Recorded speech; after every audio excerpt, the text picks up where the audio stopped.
Thank you, and welcome to the National Day of Racial Healing at Cal State Monterey Bay, our first ever. So, this event was made possible by the generous support of the Office of the President, the Office of Inclusive Excellence, the Building Community Through Dialogue Co-op Group under the leadership of Drs. Brian Corkany, Vivian Waldrop Patterson, and Maria Garola. There are so many other folks who serve and who work and support the work of building community through dialogue. So shout out to you guys. I know I see Susie, who's been with us from the start.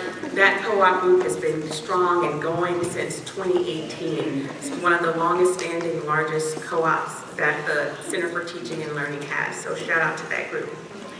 So greetings to all who are in attendance today. Thank you again for being here. While I may not have called out your name because of time, please know that we see you and that we're very honored that you're here with us today.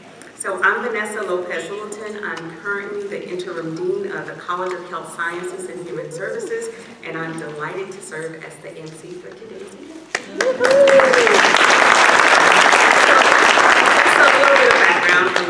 The National Day of Racial Healing began in 2017 as a part of the W.K. Kellogg Foundation's National Truth, Racial Healing, and Transformation efforts. On this day, the day after MLK Day, where we celebrate a day of service, individuals, organizations, and communities across the United States come together to explore their common humanity and build a relationship necessary to ensure that we're moving towards a more just and equitable society. Our theme here for today was purposely chosen to emphatically decry that it is our community, our beloved community, where we, based on Dr. King's teachings, we choose peace, love, and hope.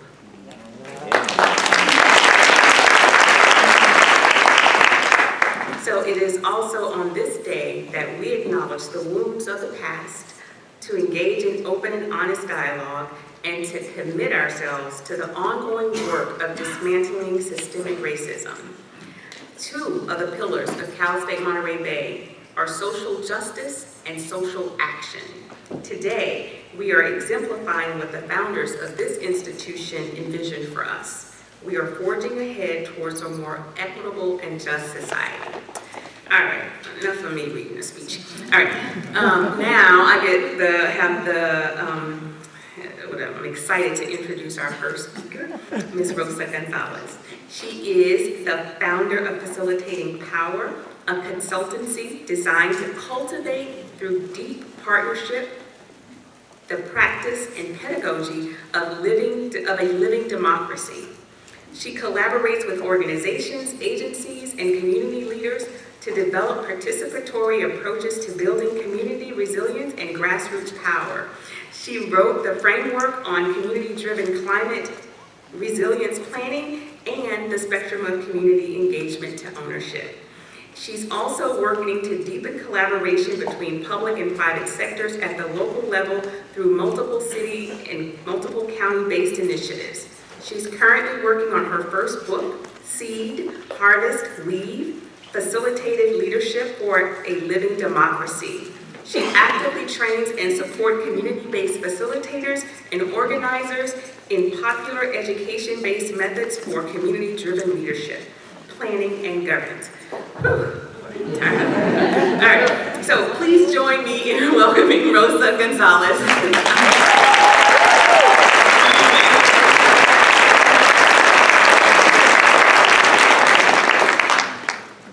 Thank you so much. So good to be here with you all.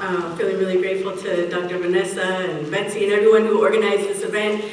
We need more and more opportunities to come together. Because so much of the work that this day represents is about our sense of belonging, where we live, where we work. So I just wanted to invite everyone to reflect on that for a moment. A time when you have felt true belonging. You might want to close your eyes or lower your gaze, maybe take a deep breath, and just reflect for a moment. Where are the places? Who are the people What are the times when you feel that genuine sense that you belong?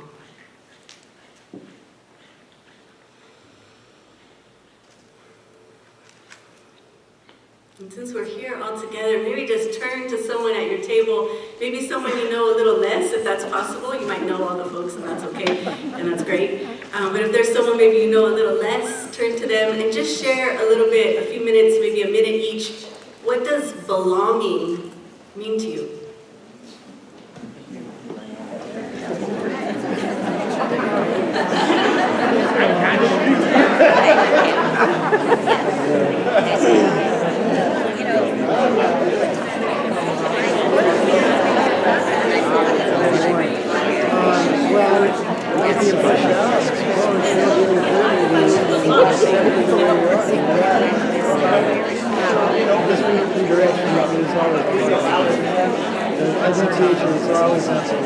Make sure that everyone's No, I'm a volunteer. I'm retired. I'll get you. I'll get you.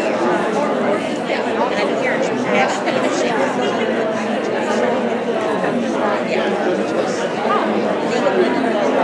It's a national organization. Educating leaders,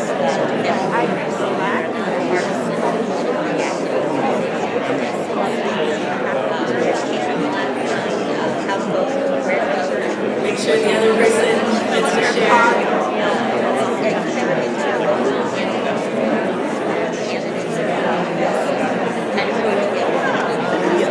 Yeah, safe places, safe spaces. I'm starting to wrap up final thoughts.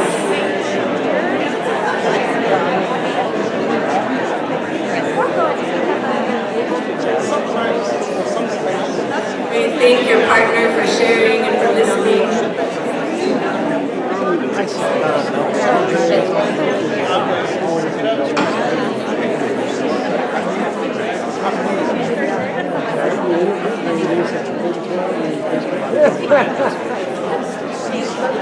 And when you're ready, maybe we can hear a few of the words that came up for you when you described what belonging means to you. Don't be afraid, just maybe shout out some of the words that came up. Maybe something you shared or that your partner shared. Just some words. How would you describe the experience of belonging? Acceptance. Feeling safe and comfortable. Safe, comfortable, warm. Alegría y corazón. Alegría y corazón. Joy and heart. That you matter. Being authentically you. Whew. Being able to be authentically you. Yeah. And it takes time. It doesn't always just happen like that, right? And it's we put in time with each other or with a place, and out of that, the reward is that sense of belonging. Oh, that's beautiful. So belonging is one way of describing the experience of citizenship, of being accepted and having a voice in the place where you live and work. And when we talk about racial healing and justice, what we're talking about essentially is affording that basic human right to all people, particularly those who have been denied that right because of the color of their skin or because of their background.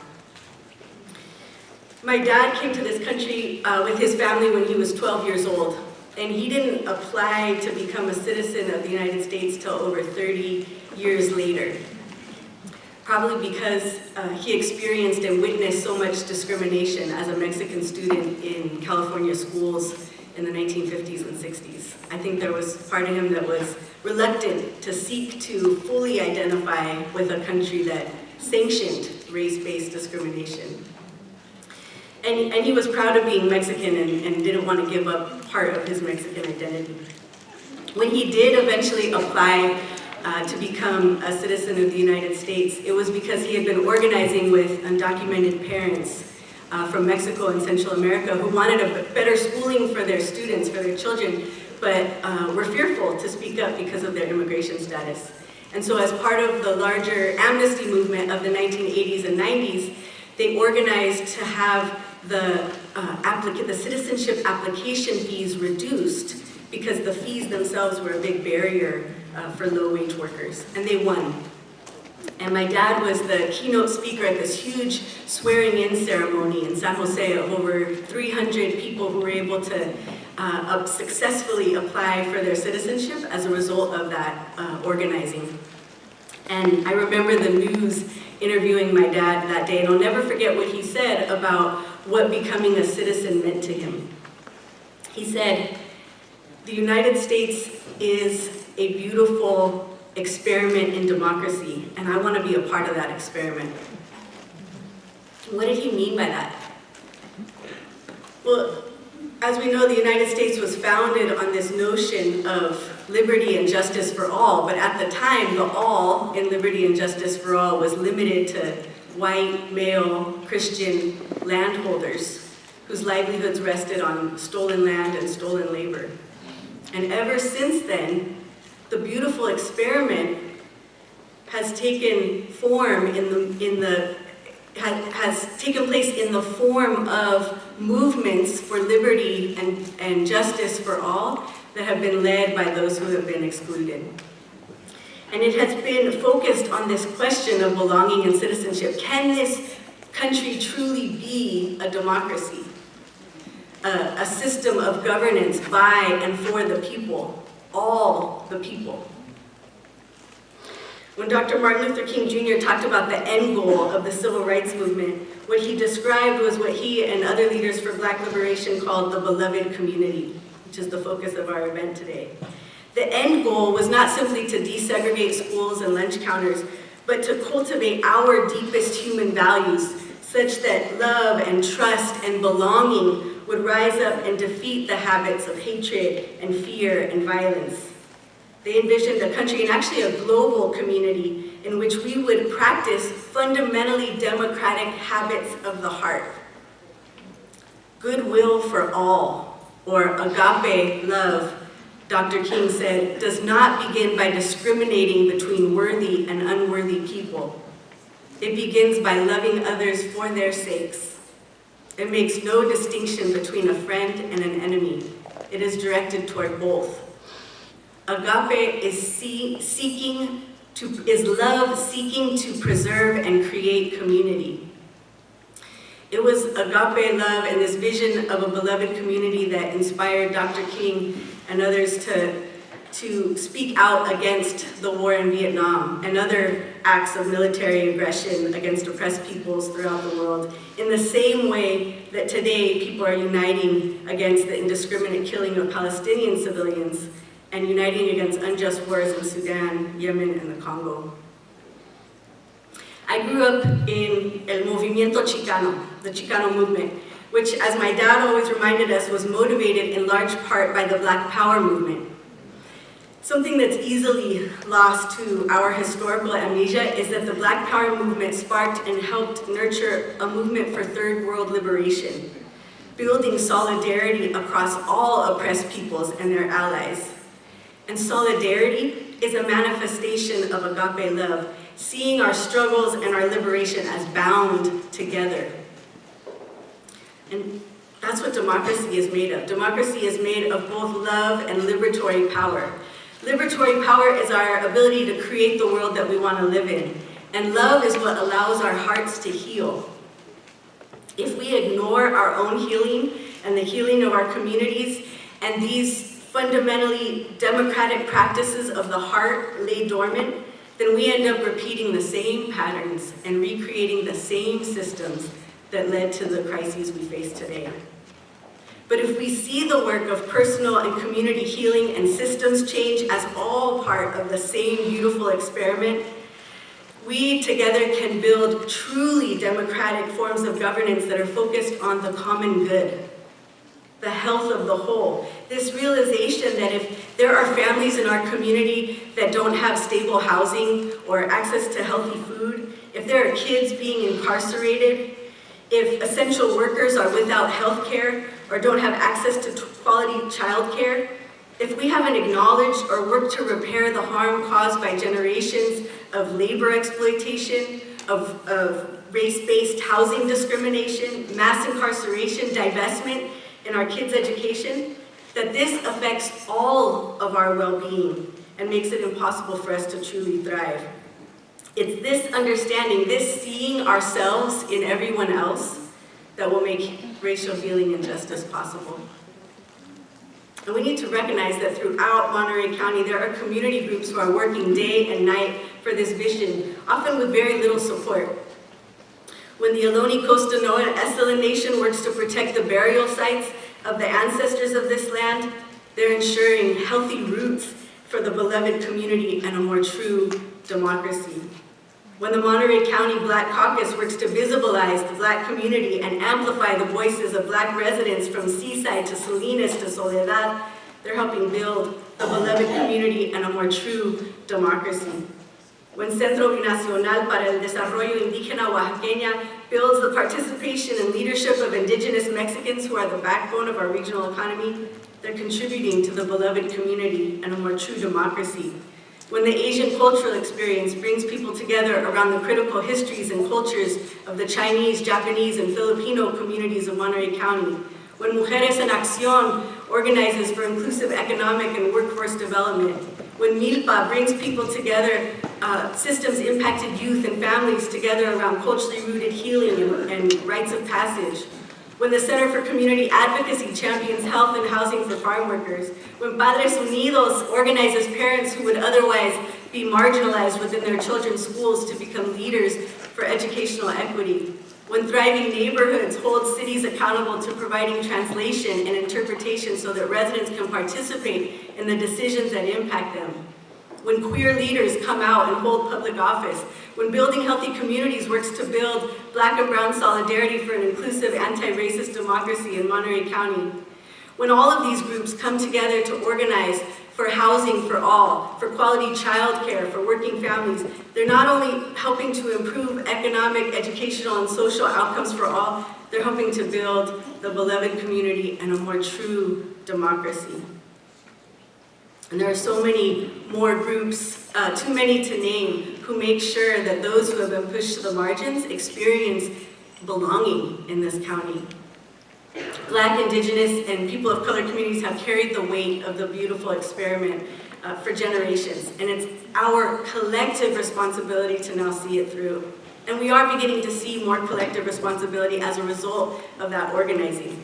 When school districts start listening to students, families, and community groups and build wellness centers, adopt anti-racist policies, and partner with community-based organizations to develop community schools. When the state offers Medi-Cal benefits to undocumented workers, finally. When cities and the county start partnering with community groups to ensure that planning and decision-making centers the residents who are directly affected, then we know we're heading in the right direction. And we also know we have a long way to go. And it's going to take many more of us stepping up and uniting around the common good instead of the delusion of our own self-interest. Progress towards true racial healing and justice, as we've seen, is consistently met with intense backlash by those who aim to maintain the status quo. And it's the courage of those who continue to come together, build dialogue, build bridges across difference so that we can take action together that keep the torch lit. I pray that we walk away from today's event more rooted in our human values, more connected to one another, and more confident that we can build a Monterey County where everyone who lives here experiences genuine belonging. Thank you.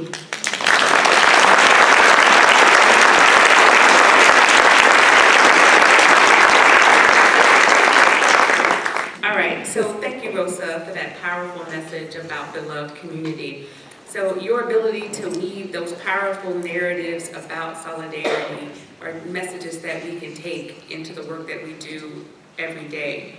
I agree that love allows our hearts to heal.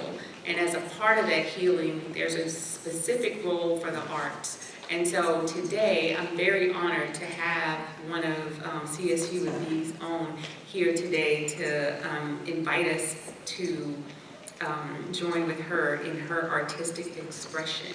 And so it gives me great pleasure to introduce Althea SuttyCole.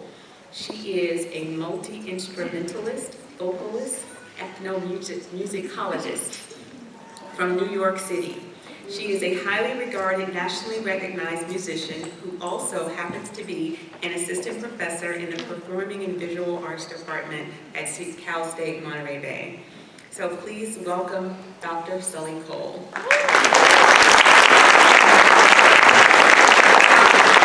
Thank you so much for having me today. Let's give a big round of applause for Vanessa.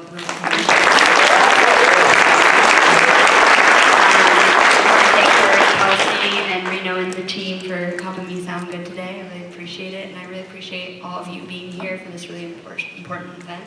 And I hope to see you at future music department events. We have a lot of great free things happening, fabulous, diverse performers, so I hope to see you again very soon.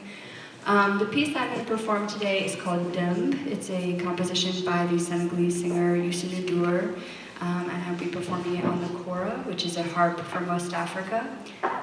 In West Africa, it's often as hard to acknowledge and discuss slavery as it can be for us here on the other side of the Atlantic in the United States in particular.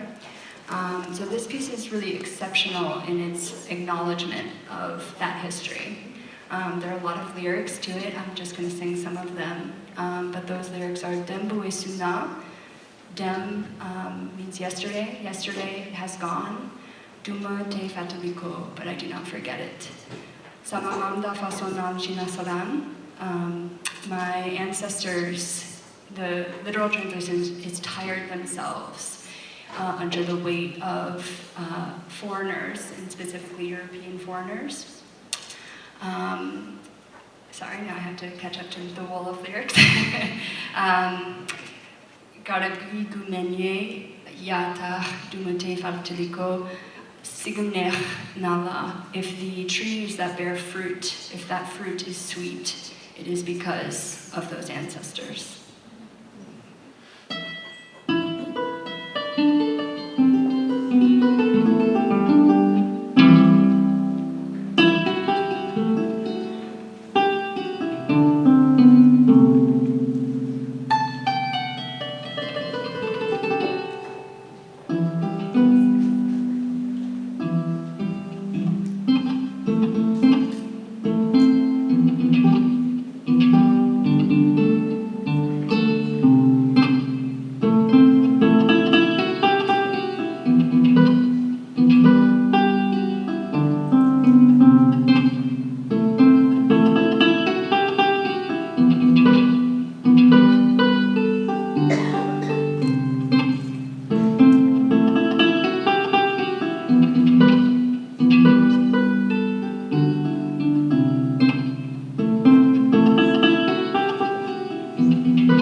Dr. Cole. One of the few words I know in Lola. So thank you, Dr. SuttyCole. It now gives me tremendous pleasure to introduce Glodean Champion, our next speaker. If I had more time, I would tell you a story about how our Smiles launched an incredible friendship, but I don't have time. I'm gonna stay focused. So I didn't have a chance to acknowledge our president of Cal State Monterey Bay, Dr. Vanya Quinones, is in the room. So we're going to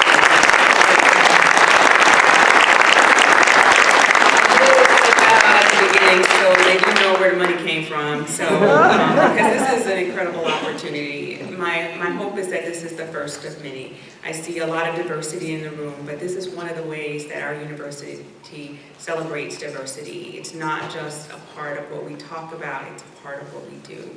And so as I introduce Glodean, I see her title is listed here as a transformational leader. And as she talks to us and brings her powerful storytelling skills, I know that you'll see that in her. So Glodean is a two-time TEDx speaker and keynote speaker who pulls from her mother's influence, her first authentic leader, to create stories about life, leadership, and acceptance that connect with people. She is a master storyteller whose thought-provoking ideas are shared with honesty, authenticity, and vulnerability. She is a Six Sigma Black Belt with over 20 years of experience as a Lean Sigma leader, DEI disruptor, and master educator. And she is the celebrated author of the award-winning coming-of-age novel Salmon Croquettes, and her loves her Tibetan terrier, Tashi. Where's she at? She in the car? Oh, okay. Her weighted blanket, which she made me purchase, now I have two. Breakfast for dinner, and Self-Love Sunday is her favorite day of the week. So welcome to the stage, my friend, Glodean.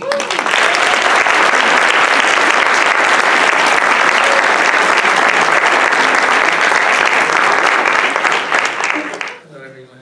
It's a pleasure to be here. So I'd like to start this by using a quote from one of my favorite civil rights leaders, Malcolm X. That's just an excerpt of the full quote. Because Malcolm X had a reputation for being a hate driver, which he was anything but he also had a limited view of love and unity and what it was all about, based on what he learned from Elijah Muhammad. But he got a different perspective once he traveled to Mecca and did that pilgrimage. And he said, ignorance of each other is what has made unity impossible in the past. Therefore, we need enlightenment. We need more light about each other. Light creates understanding. Understanding creates love. Love creates patience, and patience creates unity. Once we have more light or knowledge about each other, we will stop condemning each other, and a united front will be brought about. And it's been almost 60 years since he said those words, and yet we're still striving for unity. So what are we doing that's not working? Or what do we need to double down on? Or maybe we just need to try something new. I can tell you the answer isn't on social media or the news at 5. The answer is inside of each and every one of us.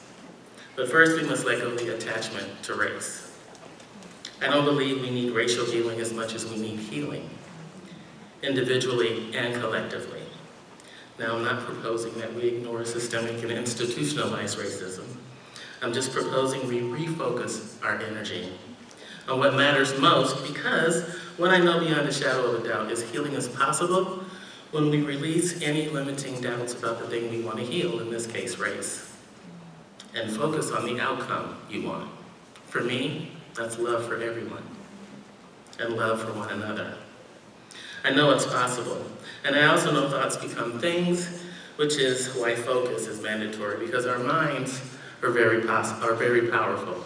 How many of you can think about the times you've awakened on the wrong side of the bed and decided that you were going to have a crappy day, and then every experience you had made you feel even crappier? Or those times you roll out of bed feeling like $1 million and the world is yours, and every experience you have made you feel even greater. That's because life is all about our mindset and how we choose to show up from day to day. And I believe we have that same mindset, or if you think about that same mindset when it comes to race, we unconsciously keep it top of mind because we've been taught that the things that happen to us are happening because of the color of our skin. We compare and compete based on race. We judge each other. We fight against or with each other. And we've been doing it for decades in one way or another. It's a vicious cycle, so now it's time to break that cycle by shifting our mindset toward the truth about race. It ain't even real. We've been conditioned to believe it's real, that black is bad and white is good. Even our conditioning has been conditioned. And why? To keep the fallacy that one race is greater than another? But let's face it, the only race is human. I saw that on a t-shirt once. On the back, it said everything else is culture. And it's true. What's real is that we're all of the species Homo sapiens. There are no superior sapiens, just us homos. Superiority was appropriated through stolen histories, colonization, the massacre of Native people, slavery, Jim Crow, basically hate. And if you've been paying attention, it's quite obvious that race has and continues to do far more harm than good. Which says to me that the only reason race exists is to give racism space to breathe. And we all know racism is learned behavior. We're not designed to hate or mistreat one another. That's a choice people make. Just like systemic racism isn't some untouchable machine. It's made up of individuals who choose to make harmful decisions to other people, to other human beings, based on the color of their skin and or their economic condition, with no accountability. So since we can't change them, it's about time we change ourselves by stop reacting and start being proactive and making better choices for ourselves so that we can make better choices with and for one another. Starting with putting race out of our misery and choosing something better. Oops, sorry. Care. Did you know care was inside a race? Care for ourselves so that we can love one another. And care means, A, that we commit to creating community within our community. If your friend base looks like you and has the same shared experiences, well, it's time for you to diversify.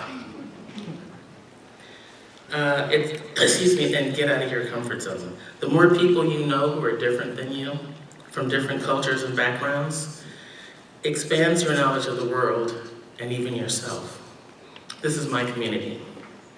And it's made up of people from all walks of life, all economic backgrounds.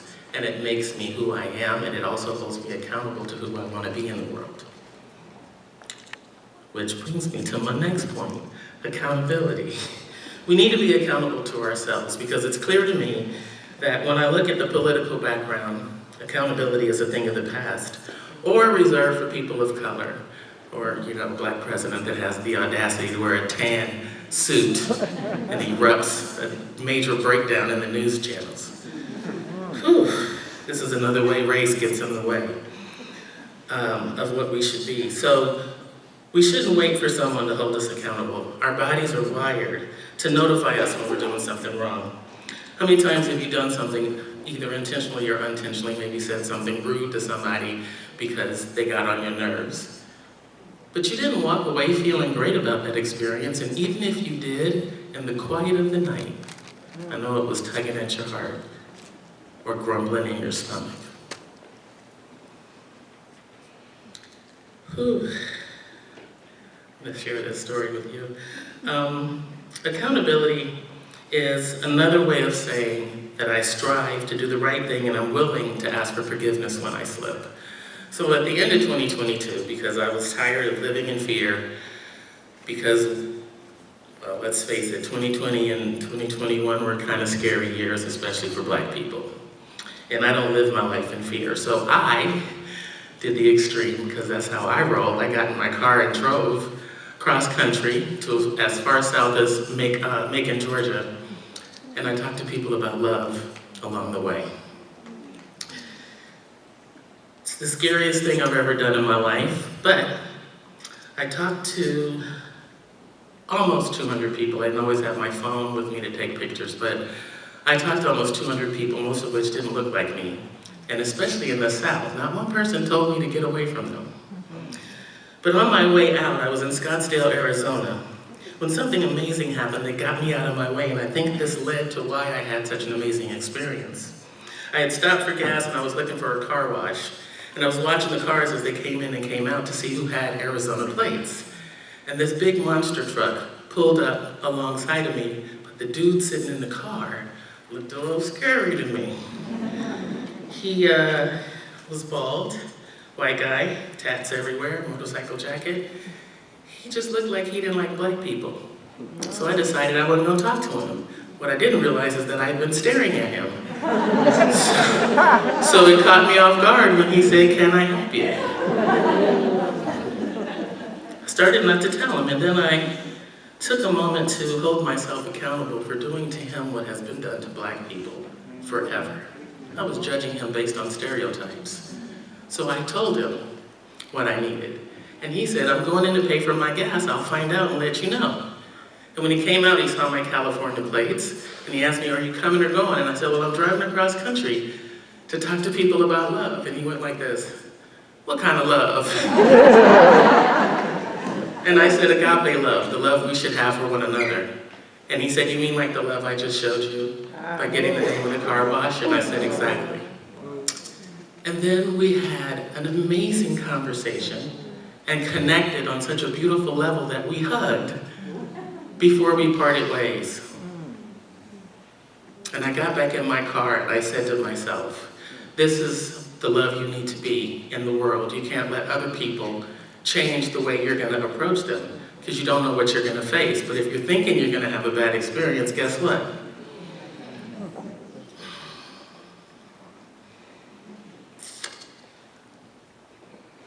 Accountability.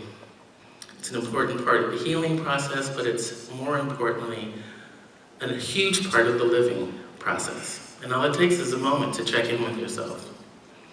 And then respect yourself. And respecting yourself just means that you have an understanding that you deserve love and consideration like everyone else. Self-love, self-respect demands an appreciation of your own identity, your emotions, your commitments, and your behaviors. And then empower yourself. Begin by watching yourself talk. When I hear my friends talking about themselves in a negative way, I say, stop talking about my friend like that. Are you saying things that uplift or demoralize you? Don't talk down to you. Remind you that you are capable of greatness. Now I know this last one is hard because we're judging ourselves based on someone else's perception of whether we belong or not. But I'm going to tell you what my mother told me when I was about 5 years old. She'd taken me to this fancy restaurant in Beverly Hills, and we were the only Black people dining that day. And I was uncomfortable. Not because somebody told me I should be, but being different makes you uncomfortable, right? Whatever that difference is. And I leaned over to my mother, and I said, "Mama," I was whispering, "Mama, we're the only BLACK people here." And because my mother was an expert, a professional at making me comfortable being uncomfortable, she leaned over and said, "So what? Our money spends green just like everybody else's. You belong anywhere you can afford to be or you want to be. Now sit up straight and look at the menu and tell me what you want to eat." Whew, my mother, I miss her so much. But when I forget who I am, or I'm in a space where I forget who I should be in that space, I remember that experience and I remember what my mother said to me. And I always have it to fall back on. So for any of you that during Rosa's talk about the belonging, for any of you who struggle with feeling like you belong, the next time you're standing in front of your mirror, I want you to say to yourself, I belong anywhere I'm supposed to be or I can afford to be. And keep saying it until you believe it. And here's what's gonna happen. You know that community I was suggesting you create? The next time you go into a space where you don't feel like you belong, you're gonna carry that confidence in the room with you. And people that used to make you feel like you didn't belong there are gonna cross the room to come meet you. You know how I know? Because I walk into every space like I own it. And people that would probably make other people feel like they don't belong, cross the room to find out who I am. Now my goal is to make sure I don't disappoint them once they get there. Healing is impossible if you don't care and heal yourself first. When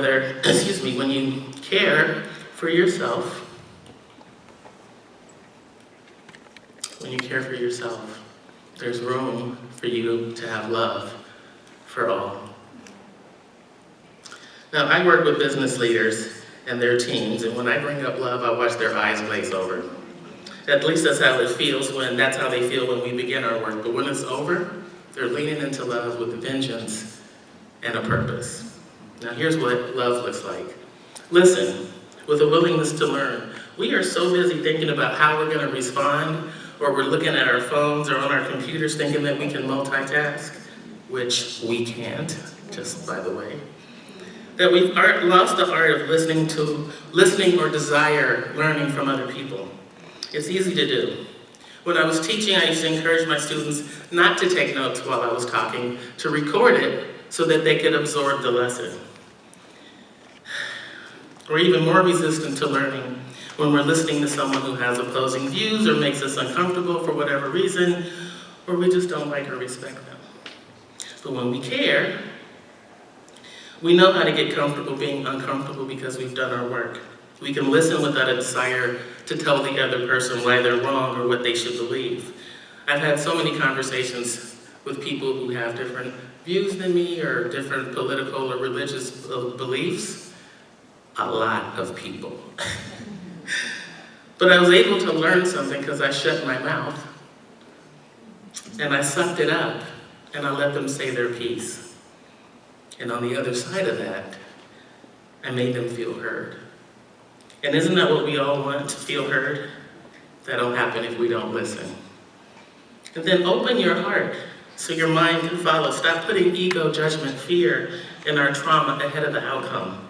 While it may be true that you know what you know and you know what you don't know, what's also true is you don't know what you don't know. Closed-minded people don't want their ideas challenged because they're quick to challenge others. Rather than becoming curious about why the person doesn't agree with them or feels the way they do, they get frustrated because they can't change their mind and wind up being on the wrong side of right. Open-minded people are curious about why there's a disagreement and want to understand what's standing in the way. So open your mind to the possibility of a different way of thinking, a different perspective, or a different learned experience. In your silence, you may learn something you didn't know. And then be willing to be vulnerable. I promise you, no one has ever died for saying, I don't know. But it's amazing how many people refuse to admit when they don't know something or when they made a mistake. How many people know people like that? And how many people are like that? We all have it. We just gotta be aware of it. But what if you could admit what you don't know for the sake of greater understanding? Because as Malcolm X said, understanding creates love, love creates patience, and patience creates unity. What possibilities could open up for you and the other person if you could just embrace the fact that you're not perfect. None of us are. And we're all perfectly imperfect by design. And then practice empathy. Try to understand why the other person thinks and feels the way that they do. It's not about you. So suspend your disbelief and kick your judgment to the curb. Empathy is one of the hardest things for us to learn to practice. I still struggle with it, even though I've been teaching others how to do it for years. My struggle isn't necessarily in the resistance to be empathetic, but getting better at recognizing when I need to show empathy. A couple of months ago, I was diagnosed with stage 4 lung cancer. When I shared the news with my friends and family, they immediately envisioned me with one foot in the grave and the other on a banana peel. It didn't matter what I said about how good I felt, or even how good I look, or the fact that the doctor said if I maintain my positive attitude and my healthy lifestyle, I could send this into remission, which is my goal, by the way. But I started feeling like they should be showing me empathy because I'm the one with cancer. Until I realized each of them had their own feelings about what I was going through because they love me. But the other part of that is because cancer has a way of bringing our mortality to the forefront and reminding us that at some point we're going to check out.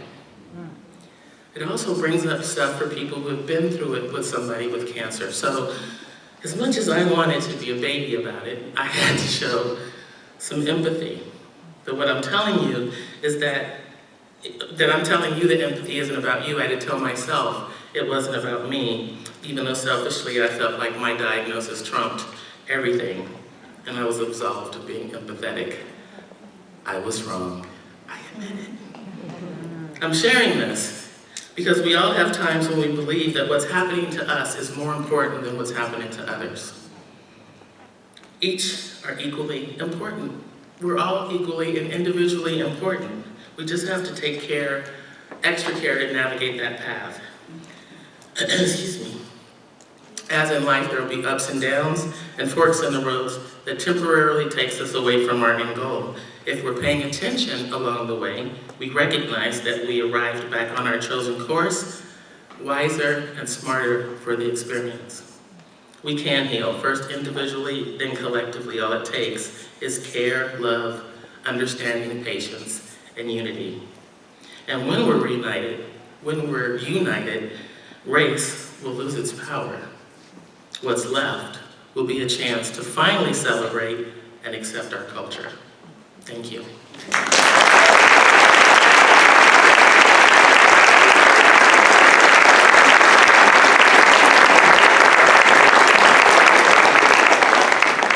Oh, wow. Thank you for that.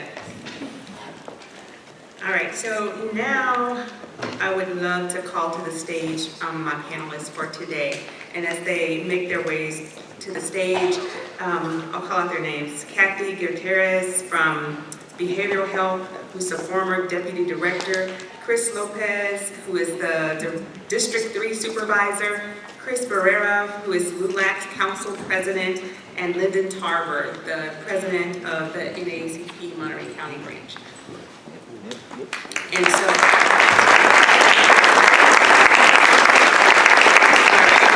as they get situated on the stage, I want to take just one moment to allow us to reflect on the concept of the loved community that Rosa talked about, which is Dr. King's vision. And it is a society built on love, understanding, and mutual respect. In this community, individuals of diverse backgrounds come together to address social issues collectively, which is what we're doing today. It is a vision where love is not just a personal vision, but a societal foundation. And so with that, I will pose my first question. I'm going to do something a little bit different. I'm going to ask the first question, and then I'm going to borrow a microphone, and I'm going to go into the audience and give you guys a chance to ask questions of our panelists as well. So with this first question, it's kind of broad, is what is our shared vision for a beloved community on the Monterey Peninsula? And so even given Glodean's talk about, race not being real as a social construct, like, how do we begin to create the society that we want to live in? And so I'll allow anyone who wants to start with that. It's kind of a tricky question, so you can tell us who you are and then respond to that generic question. Is this on? Chaka Khan?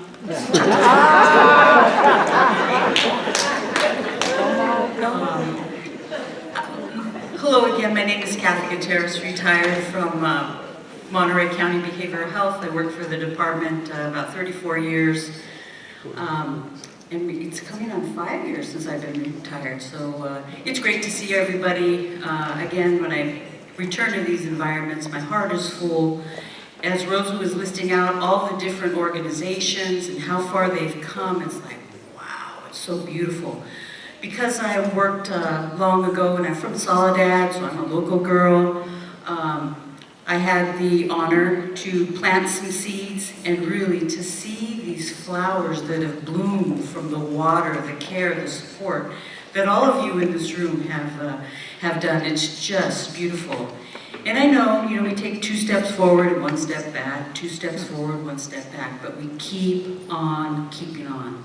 So the question though was community I want to see. I'm seeing it. And I think it is important then to reach all levels and areas of our county. We're vast, and that's all the way down. I'm so happy to be here with Supervisor Lopez down to the south in San Ardo and San Lucas, but then also remembering Big Sur and Castroville and North County. So it's important that we hear the voices of the people from all areas of our community, and as you said, giving them respect, carrying ourselves with respect, and having a little fun along the way. That's, I think, why I started out with Shaka Khan, Shaka Khan. So, anybody else want to go next? Good afternoon, everybody. My name is Chris Lopez. I'm a county supervisor. I represent the 3rd District, which primarily encompasses a small portion of Salinas and then all the way down to the county line near San Miguel. So that's the communities of Gonzalez, Soledad, Greenfield, as well as King City, and those unincorporated areas like Lockwood, San Carlos, San Lucas, Chular. For me, being in that role, you know, today has already been very fulfilling for me, just listening to that last speaker.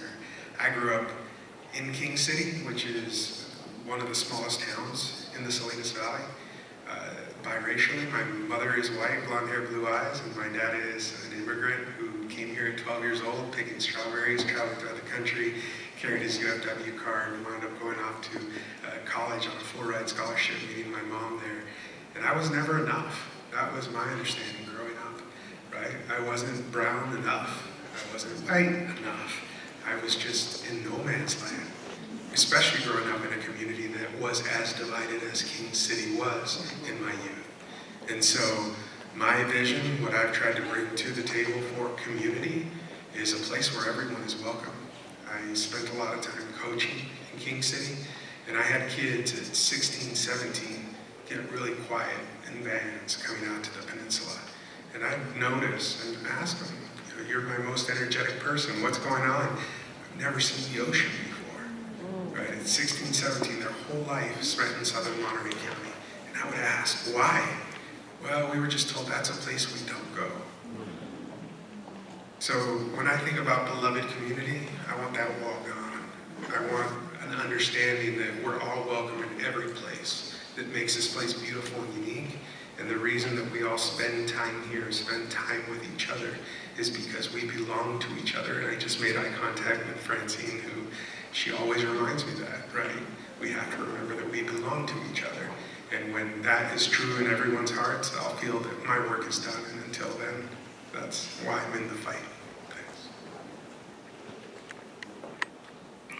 Good afternoon, everybody. My name is Chris Barrera. I'm the current LULAC president in Salinas Council of 2055. I was raised in the LULAC family and also in the law enforcement family as well. My dad is a retired deputy sheriff from Monterey County, and he was also a LULAC member back in the day. For all of you that don't know, that aren't aware of what LULAC is, it stands for the League of United Latin American Citizens, and we represent Salinas Council of 2055. And at the end of the day, we are a civil rights organization. But more than that, we take calls weekly for issues, civil rights issues, of course, and law enforcement issues, and school district issues, domestic violence, health, everything under the sun. And we have a lot of work to do out there because those complaints keep on coming in. And so I'm a lifelong resident of Salinas. My family's from Soledad, and very proud of that. Yes. And what I would like to see, my shared vision, is probably see that lettuce curtain come down. You know, and it is there. It is there. I'm a real estate agent by trade, and even in real estate, it's there. You know, when people say that, you know, we don't want to get political, we don't want to do this, we don't want to do that, everything is involved when it comes to our community. And I would like to see all of us love each other and collaborate with each other. And you know, as far as us at LULAC, that's a daily struggle because some of the stories that we hear when people call us, it's, wow, can't believe that's still going on. Or we can't believe that racism is still alive and well. You know, we may say that it's not here anymore, but it's here. Most definitely, it's here. You know, and yeah, I'm privileged and honored to be here today. And Lyndon. Good afternoon. I'm Lyndon Tarver. Unlike everyone on stage, I'm not from California. Sorry. Thank you. I'm from Texas. At age 18, I graduated in May. In July, I was in the Army. I spent about 10 years in the Army on active duty. I spent 17 years in Germany. So I've been back in California. This is my 17th year this month, matter of fact. And I think, does America have problems? Yes. Can it be more like Germans? Maybe. There's more racism in America that I experienced than in Germany.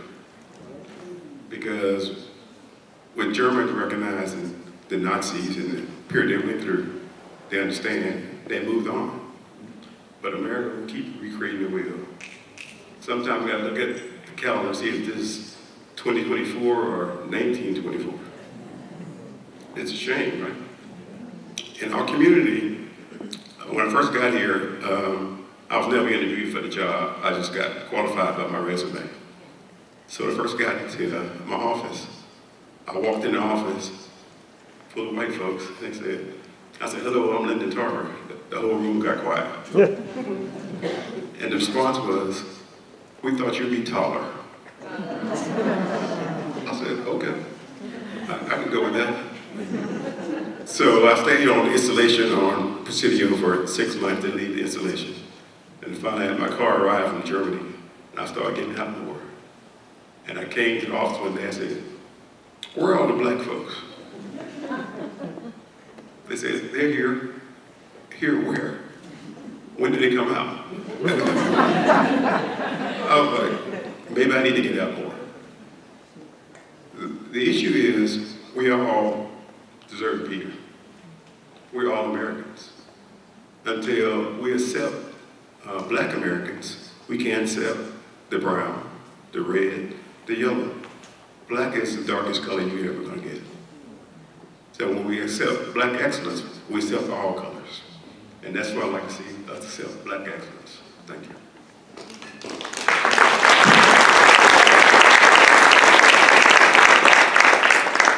Right on. Does anyone have a question?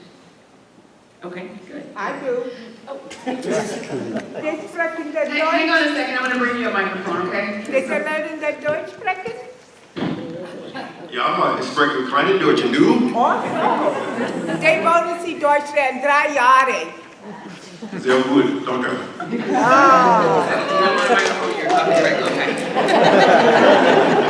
I have a question about how can we, the people in the community, what's our role in helping to create this beloved community that MLK, Reverend Dr. Martin Luther King described? Like, what can we do, like on a daily basis? What's our call to action? What do we do in Monterey County to move forward? Because we do have some real challenges, but we only got about 15 more minutes in this conversation. Just. I'll share a story with you that happened Thursday at Costco here in San Jose. I was coming out of Costco, effectively dressed as usual. And I said this SUV, I'm walking towards my car, and there's a lady in there and a young man, and they had a Jewish star on the back of their car. As soon as they saw me, they locked the doors. I just smiled and kept walking. When we have priests, we have bias that we can't explain. I looked at the lady and I said, I'll probably get by you, right? That's kind of like a slave term, right? But why would people think of just because you're black, you're gonna do them harm? And is Monterey supposed to be an open in community like it should be? Or why are we still having Jim Crow era thoughts? Thanks. All right, Lyndon. So Lyndon, in this scenario, you pose like this situation that we hear about with great frequency, that there is a threat or intimidation just by showing up with your blackness, right? So the question now becomes, what can we do to address those types of issues? And I say that to you in your role as the NAACP president, right? Like, could we hold more forums? groups? Do we need to talk about race? Do we need to Glodean's point, try to move towards a raceless society? Or is there something else? What other types of actions are really needed to begin to challenge the way people see and conceive and believe Black people act and behave? Like, what can we do? In my humble opinion, it's all about education. People are not born racist. Racism is taught, primarily at home. And if we, as people of color, get out and educate our community, do positive stuff in the community to show them that we're all the same. All issues are the same. We all want to buy affordable housing. Good luck at that in Monterey Peninsula. But we all want to do that. We all want to have drive without being harassed by law enforcement. Our money is green, just like everyone else's. So how do we get there? Communication. And the key to communication is conversation. We need to start talking to each other and stop talking at each other and over each other. That is the key. That's a good start. Communication. Thank you. Could I jump in on that? So, I want to share just a slightly different perspective coming from a community in southern Monterey County where we have an extremely large population of indigenous folks from Mexico. One of the things that I've learned and is critically important in my mind to move past the place that we are is the ability to drop assumptions and focus on the empathy, right? As Glodean talked about, for me, when I think about that, specific instances that come to mind is when you have folks that are here from specific regions in Mexico that weren't really touched by colonialism in the same way as most of us read in history books. Their cultural practices are so different, yet they come here chasing opportunity or as economic refugees to make a living here. And when they do that, their culture runs into our culture. And if we don't take the time to understand where they're coming from and what their cultural practices have been, we, as a society, I've seen it play out many times, immediately demonize what they do because of a lack of understanding. And so it's one instance to say that by dropping our assumptions and focusing on that empathy in those moments when we feel that very deep-rooted sense that something is wrong in a moment that Glodean talked about, right? Whether it's the flushing of the face or a fear, flight reaction, take that time to think, this is the moment I need to drop my assumptions and focus on my empathy. That's something I've learned to do over the last few years, especially with that community that I am very lucky to represent. And so it's something I would encourage others to take on as part of the way to move through. Thank you so much. Very, very good points. Very good points. I would have to say that it has to come from within. You have to want to get to know other different people.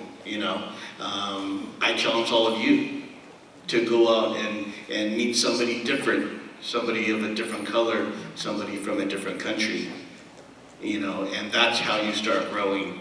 That's how all of these biases start disappearing, but it takes the effort and it takes the willingness to get out there. I would say that it has to, you have to want to do it. And when that starts, just start sharing it with other people and also other events like this throughout the county, not just in Monterey. It should be in South County. Should be in Salinas. It should be in Otter. It should be everywhere. Thank you. Thanks so much. I just have a couple comments. One is going back to what was said earlier about listening. And I think, Chris, you were also talking about listening to others. And then at the same time, then to use our voice. And I think we have several vacancies on commissions in the county. We do have a couple of vacancies on the Behavioral Health Commission. I'm on the commission and I've got the microphone, so anybody interested. But other commissions as well. That's a great place then to bring your voice and then to work with people from a variety of different places. And I think it's important on our commissions to have different experiences, people from different cultures, so we can learn together. I also like the idea of challenging us to put ourselves in these different sorts of environments. I was just thinking, maybe what I'll do is go to a synagogue. Again, just to experience some new things and to be open for that. The last thing I want to say, and it was mentioned earlier, is about self-healing. Because I think some people carry the anger, the judgment, because of their own wounds. So that is important. Thank you. And as Supervisor Lopez says, I often quote Mother Teresa, which is, if there is no peace, it's because we've forgotten that we belong to each other. And as we head, I'm having a hard time even saying this, but as we head into the election season, 2024, there's going to be a lot more challenges to us to be a beloved community and to support each other. So we've talked a lot about some different things, and I'm just wondering, I can feel my body right now starting to react to this and wanting to hear more from each of you as to how you feel like we can really help each other, hold each other accountable, really have empathy. Whatever techniques you all might use, I might want to ask the audience too, what are y'all suggesting? I mean, I know I move my body a lot. I think a lot about, Resma Minikin and his work to really try and let go of some of the reactions that you're saying, Supervisor Lopez, but we really need each other as we're heading into November of 2024. Going forward on elections, we must be able to distinguish between misinformation and disinformation, because there's a lot out there. Robocalls from fake flyers, from people saying they're representing you and they really don't. Educate yourself. Don't make a difference what anyone says. Read it for yourself. Thank you. As far as the election 2024, I'm not looking forward to it, I'll be honest with you, because it's coming. It's coming, and we're all of us going to be challenged. And I would say hold yourself above all that other rhetoric, all that other toxicity. You got to be better than that. And yeah, it's going to be hard. It's going to be hard because our former president does a lot of negative stuff, right? And so I'll just leave it at that. But rise above it, because if you don't, it'll destroy you.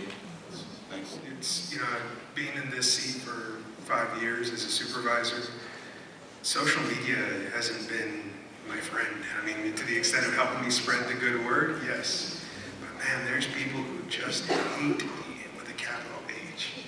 And knowing that you're not going to change their minds, right? At certain times, you have to know when there is space for your voice. And in those moments when you believe you will change someone's path, or at least illuminate the path that you hope they will take, do it in that spirit, in that way.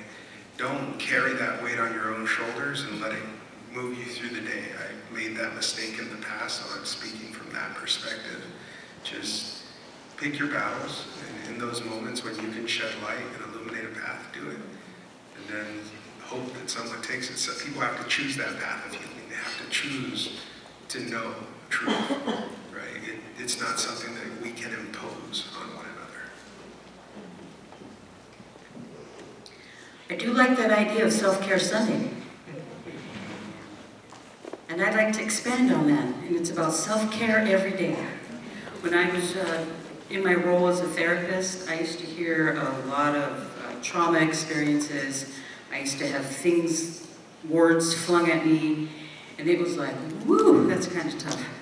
And I had a psychiatrist who said, Cathy, if you're going to make it in this field every day, you've got to release it. So his idea was, take a shower and envision all that ugliness, whatever was said, just let it go down the drain where it belongs. Just let it go down the drain. So self-care every day. And then also about how important it is to have ourselves in a group of people that we trust, and when we're feeling down, or we just need to talk about things, just debrief, that we have a group of people that we trust, that we're comfortable with, we feel safe, and we can be heard. It's really important to have a group like that. Good afternoon. I'm just a person in this community who moved out here in 1971. I worked for the school district, raised my children out here. And during the time that I was here and raised my children, the whole dynamics of this peninsula was different. I spent most of my time in Marina, and a good thing about living in Marina is a lot of the military families bought homes in Marina.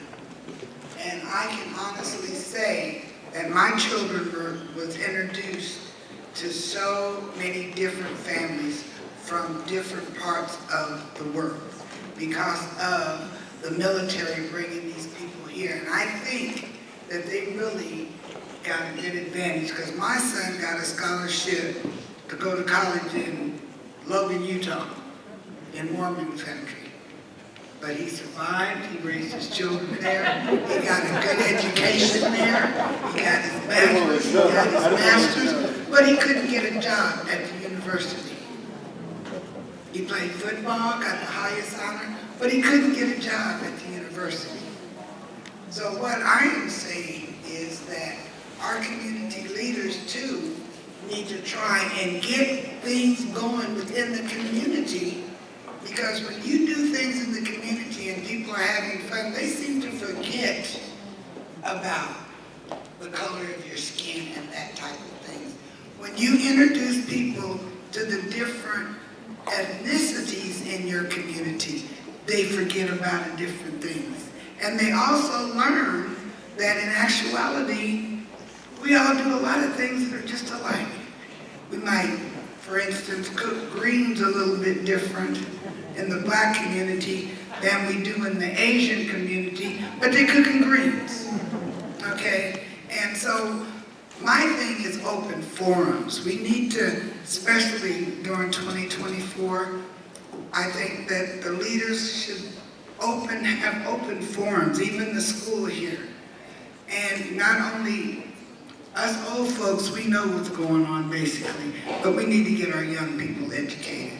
And I would just like to know how you feel about that. Not just the Black and brown, but the Asian, the Jewish, and whatever. But when we have those forums, we need to try and include all, not countries, but all people.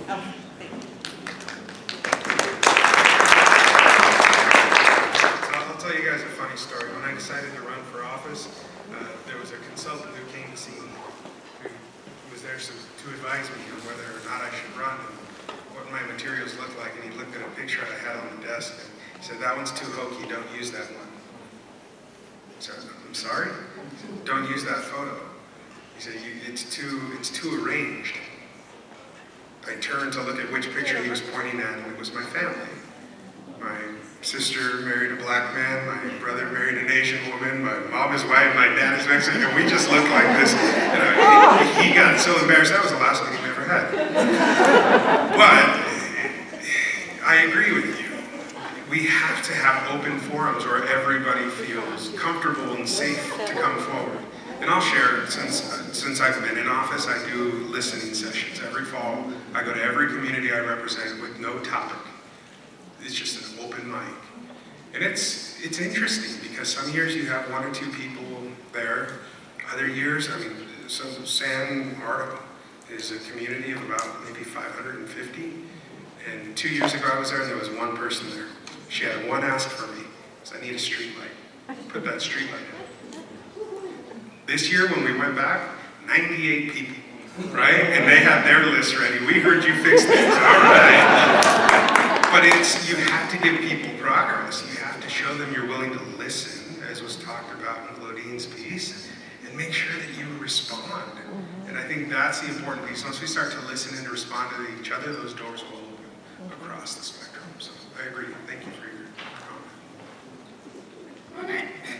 And that's a great idea. In Salinas, we're starting to do more of that. And in 2024, there's going to be a lot more. Thank you. Lucy Watts, and I live in Seaside. And all of these restaurants, all of the businesses in Seaside and Monterey, there aren't any black employees in these businesses. And I don't know if it's racism or we're not applying for it, but I have a concern about it. Because I asked some of the businesses, why aren't there African Americans working in their business? Oh, they don't apply. Oh, they don't apply. But I don't believe that. I don't believe that. But you look in Seaside, Monterey, you don't see anybody in those businesses look like me. And that should be a concern of us in Seaside. Someone black on stage, I guess I will. Mrs. Watts, thank you for your question. The question is, black folks need jobs, that's correct. But I'm trying to get black folks to focus on careers. If they work in a bit restaurant, that's a job, that's good. But we need to focus on career. We need to start somewhere, which is jobs, until they get a career. I'm with you on that, and I would definitely look into it and set up a committee to explore that. They have careers in the service community where kids can go and become chefs, or they can go and become managers. So they can start at the level of service and be encouraged to work up in that company. Because careers here on the Monterey Peninsula careers here in the Monterey Peninsula, you know, you get them, that's why our kids go somewhere else and get educated and they don't come back, because there's really nothing to do unless you're medical, legal, or in the service community. So we can put our marine life, but we can put them in these jobs and give them a chance to see what is available. And if they don't have that chance, so let's get them started when they're in high school working in these service communities. And we don't know, we might have the greatest chef here on the peninsula that's either black, brown, or yellow. We don't know. So that's why. Thank you. And that probably need to be encouraged at home. Or we could also start in the schools as well. Hello, X from CCDSA. My question is with regards to the positions that we're talking about, open positions and commissions. What do we do with the instance where we have gatekeepers? We obviously in the Monterey County say that we are working towards racial equity, but yet we have gatekeepers that prevent that from happening, that handpick certain individuals to sit in these commissions, that handpick supervisors to sit in certain seats. So what are we doing that as a community? Because we can say that we have open forums, we can say that we're putting people on with grassroots entities, but yet we're not bringing people to these leadership roles that aren't being facilitated by isms, where it's a personal ideology and a bias that is now filtering through our whole Monterey County. So what are we doing about those gatekeepers? Because those same individuals that are saying, oh, we found a new person who can facilitate that commission board or that seat, maybe try in the next 2, 3, 4 years. My next question is also, what are we doing to include the progressives in the Monterey County? As we know, the working class runs the Monterey County, but the working class has no seats at the table. However much we want to keep hearing from our leaders saying that they're bringing us up to the leadership board, it's not happening. It's not happening with progressives, and it's not happening as a whole of the Monterey County. And my last question is our strategic plan for Monterey County. What does that look like? And what does equity look like in those positions in the individuals that are running the strategic plan? Thank you. Okay, so in all fairness, thank you, Carla, we don't have enough time for you guys to get into all the details of responding to that because we've got like 1 minute left, but if there's somebody who has a short answer, we're willing to hear it. Yeah, so happy to address some of that. So to the point of gatekeepers, I can share in my district, I have so many vacancies, and if I cannot find somebody from my district, if the bylaws allow it, we don't have gatekeepers in the third. I'm looking for people because of the very problem you talked about. Folks in my community, like you said, work, and they work a lot, right? typically 1 to 2 jobs, if not more, to make ends meet. So it's hard to get their representation and their voice on the body. So in my office, I can share, I've never had somebody reach out and say I'm interested in a board that I wasn't able to get them on to within a year. And so if there is somebody with interest, please reach out and let me know. On the strategic plan question at the end, I just wasn't sure which, by institution, right? And so like one that's coming up that we're about to work on is the Natividad strategic plan. So the future of that healthcare system, which is the public safety net hospital in Monterey County. If you've got ideas around that, it's time to share them, right? So understanding where those are and when they're coming is critically important. But I think that's that piece of engagement. And I know there was a third piece that I probably missed, but those were the two that stuck. All right, so thank you, Supervisor, and thank you to our panelists. I think it's my military background, but I am committed to always starting on time and finishing on time. But we'll be a little bit over because I do want to invite Dr. Brian Corpening to the stage to close us out and get us wrapped up. So, I must say, after 5 years here, this is great. This makes me proud of CSUMB. Not to say that I'm not proud all the time of CSUMB, so please don't take that for that. But this has been a great event, and I want to thank Vanessa and Betsy and Maria and all the individuals who made this happen, because this makes me proud. This is a great event. I also want to thank Rosa and Glodean for their words. The panel, you were great. And Althea, wow, man, that was powerful.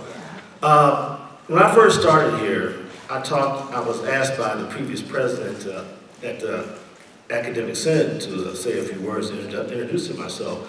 And I said that I believe in the 4 C's: civility, collegiality, collaboration, and community. And I think that community becomes this antidote to hate. It becomes his antidote to division.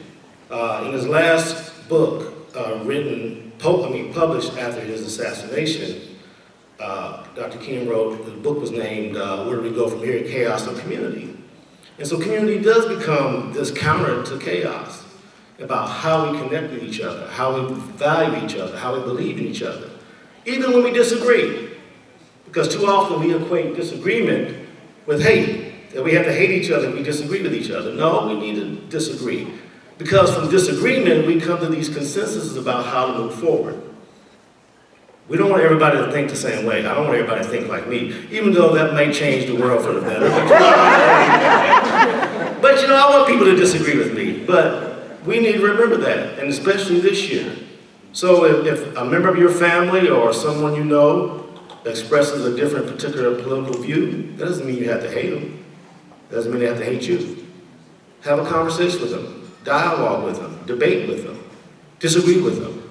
But recognize the fact that we still come together. It's not a zero-sum game. So I say that and my ending this event, and I will always remember these times like this at CSUMB. I'm not going nowhere yet, but I just wanted to say that. Because people have been wondering. So, I'm here. But let us enjoy each other while we're here, because life is precious and nothing is promised.